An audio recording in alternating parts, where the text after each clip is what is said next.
Bien. Alors, nous allons maintenant voir comment, à partir du carré de base, on arrive à construire un cube parfait. Alors pour ça, il y a deux méthodes. Il y a une méthode extrêmement sûre, mais qui nécessite un petit calcul. Et puis il y a l'autre. Donc on va commencer par la première, qui est la méthode dite de la racine de 2. Alors d'abord, avant toute chose, on mène les verticales à partir des 4 points qui forment le carré.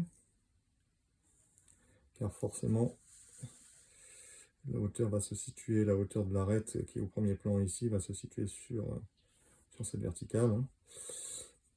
Puisqu'ici on est dans une perspective avec deux points de fuite, hein, on n'a pas de fuyante ni vers le haut ni vers le bas. Voilà, donc on mène ces 4 verticales. Voilà.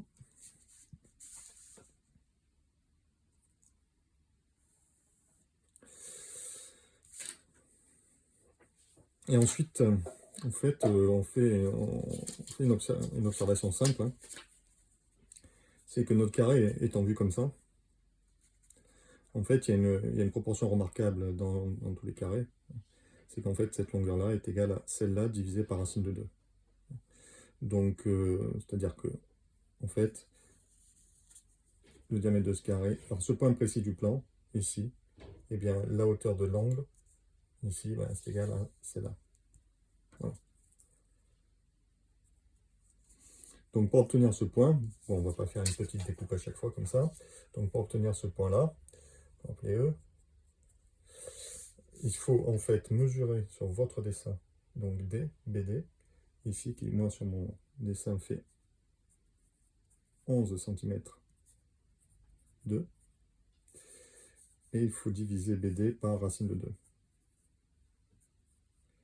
Divisé par racine de 2, racine de 2 qui est environ de 1,41, donc 11,2 cm divisé par 1,41, ce qui nous donne environ 7, 8, 7,5 ou quelque chose comme ça. Bon, il faut le faire précisément. Donc on reporte ici et on voit que ça mesure 7,6. Donc bon, on est bon. Donc on peut le tracer vraiment. Voilà, puisque... voilà. Et là, j'obtiens donc la véritable grandeur visuelle de l'arête à cette profondeur-là du plan. Donc pour obtenir celle les autres, hein, il suffit maintenant de faire fuir ce point E. Voilà.